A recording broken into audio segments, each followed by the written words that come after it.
जब पुलिस आपको अरेस्ट करने के लिए आती है तो सबसे पहले सीआरपीसी सेक्शन 50 सबसेक्शन ए के तहत आपको गिरफ्तारी का कारण जानने का अधिकार है। आजकल ऐसा कई जगह देखने को मिलता है कि पुलिस बिना कोई कारण बताए किसी को भी गिरफ्तार कर लेती है, लेकिन अगर आपको नॉलेज है तो आप उनसे पता करिए कि आपको गिरफ्तार क्यों किया जा रहा है। सीआरपीसी सेक्शन 46 सबसेक्शन ए के तहत महिला को सिर्फ महिला पुलिस ही गिरफ्तार करेगी। सीआरपीसी सेक्शन 46 सबसेक्शन 4 के तहत किसी भी महिला को सूरज डूबने के बाद और सूरज निकलने से पहले गिरफ्तार नहीं किया जाएगा। मतलब कि सूरज निकलने के बाद और सूरज डूबने से पहले तक ही किसी महिला को गिरफ्तार किया जा सकता है। अगर इस बीच पुलिस को किसी महिला को गिरफ्तार करना है तो उसके लिए स्पेशल परमिशन लेनी होगी। नॉन कॉग्निजेबल ऑफेंस के मामलों में वारंट देखने का अधिकार। जैसे कि मैंने आपको पहले भी बताया है कि ऑफेंस दो तरह के होते हैं, एक कॉग्निजेबल ऑफेंस और एक non cognizable offence. Non cognizable offence मतलब जो छोटे छोटे क्राइम होते हैं, जैसे कि किसी के साथ धोखाधड़ी करना, ऐसे मामलों में पुलिस बिना किसी वारंट के किसी को गिरफ्तार नहीं कर सकती है। अगर नॉन कॉग्निजेबल ऑफेंस के मामलों में पुलिस आपको गिरफ्तार करने के लिए आती है तो आपके पास वारंट देखने का अधिकार है, जबकि कॉग्निजेबल ऑफेंस यानी बड़े क्राइम के मामलों में पुलिस किसी को भी बिना किसी वारंट के गिरफ्तार कर सकती है। सीआरपीसी सेक्शन 41 बी के तहत अरेस्ट मेमो बनवाने का अधिकार। पुलिस जब आपको अरेस्ट करती है तो आपके पास राइट होता है कि आप मेमोरेंडम ऑफ अरेस्ट बनवाएं। ये एक मेमो होता है जिसमें पुलिस को लिखना होता है कि उसने आपको किस जगह से गिरफ्तार किया है और जिस ऑफिसर ने अरेस्ट किया है उसकी रैंक क्या है और किस लिए गिरफ्तार किया गया है। साथ ही इस पर किसी फैमिली मेंबर के या मोहल्ले के किसी रेस्पेक्टफुल पर्सन के उस पर सिग्नेचर करने होते हैं। साथ ही जिस पर्सन को गिरफ्तार किया गया है उसके भी मेमो पर सिग्नेचर कराए जाते हैं। आजकल ये भी कई जगह देखने को मिलता है कि अरेस्ट मेमो बनवाया ही नहीं जाता है, लेकिन अगर आपको नॉलेज है तो आप पुलिस से बोलिए कि वो अरेस्ट मेमो तैयार करे और उसमें आप पूरी डिटेल्स लिखवाइए।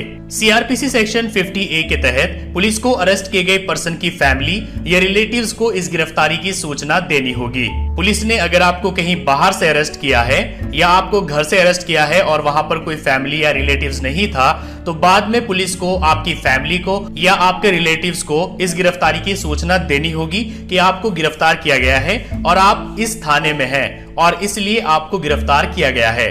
सीआरपीसी सेक्शन 55A के तहत गिरफ्तार किए गए पर्सन की हेल्थ और सुरक्षा का ध्यान रखना पुलिस की ड्यूटी है। पुलिस जब आपको गिरफ्तार कर लेती है तो ये आपका राइट बन जाता है कि पुलिस आपकी हेल्थ और आपकी सुरक्षा का ध्यान रखे। सीआरपीसी सेक्शन 41D के तहत गिरफ्तार हुए पर्सन को इंट्रोगेशन के दौरान अपने वकील से मिलने का पूरा अधिकार है।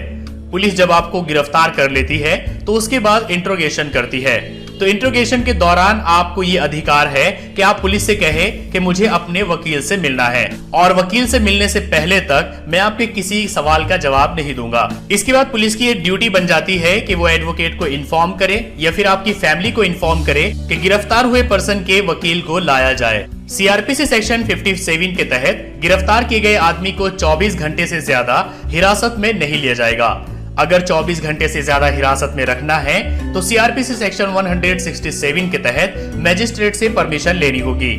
कई मामलों में ऐसा होता है कि पुलिस की इन्वेस्टिगेशन 24 आवर्स में पूरी नहीं हो पाती है, तो ऐसे में पुलिस अगर किसी भी पर्सन को हिरासत में 24 घंटे से ज्यादा रखना चाहती है तो इसके लिए मजिस्ट्रेट से सेक्शन 167 के तहत एक परमिशन लेनी होगी और परमिशन लेने के बाद ही 24 घंटे से ज्यादा उसको हिरासत में रखा जा सकता है। कई लोग ऐसे होते हैं जो बोलते हैं कि पुलिस ने हमें 2 दिन तक, 3 दिन तक, 4 दिन तक हिरासत में रखा है। ऐसा इसलिए होता है क्योंकि उन लोगों के पास नॉलेज नहीं है, उन्हें अपने राइट्स नहीं पता है। अगर आपको आपका राइट पता है तो आप जान सकते हैं कि पुलिस आपको 24 घंटे से ज्यादा हिरासत में नहीं रख सकती है। सीआरपीसी सेक्शन 56 के तहत 24 घंटे के अंदर अंदर मजिस्ट्रेट के सामने पेश होने का अधिकार। पुलिस जैसे ही आपको अरेस्ट कर लेती है तो उसके 24 घंटे के अंदर अंदर नियरेस्ट मजिस्ट्रेट के सामने आपको पेश करना उसकी ड्यूटी है और यह आपका अधिकार है कि आपको मजिस्ट्रेट के सामने पेश किया जाए। सीआरपीसी सेक्शन 54 के तहत पुलिस को गिरफ्तार किए गए पर्सन की रिक्वेस्ट पर उसका मेडिकल टेस्ट कराना होगा। जैसे ही आपकी गिरफ्तारी होती है तो आपको डिमांड करनी चाहिए पुलिस से कि आपका एक मेडिकल कराया जाए। आप कुछ भी बता सकते हैं कि मुझे ये प्रॉब्लम है या ये बीमारी है, तो पुलिस की ये ड्यूटी बन जाएगी कि वो आपका मेडिकल कराएगी। इसके बाद जब आपको कोर्ट में ले जाया जाता है तो उससे पहले भी आपका मेडिकल कराया जाता है। तो इसका बेनिफिट आपको ये मिलेगा कि पुलिस आपके साथ मारपीट नहीं कर सकती है, क्योंकि अगर गिरफ्तारी के टाइम ही आपका मेडिकल हो गया तो उसके बाद कोर्ट में जाते समय जब मेडिकल होगा, अगर पुलिस आपके साथ मारपीट करेगी तो उस मेडिकल में वो चोटें आएगी। तो इसलिए अगर आप पहले ही मेडिकल करा लेंगे तो पुलिस आपके साथ ऐसी कोई मारपीट नहीं करेगी जिससे आप पर चोटें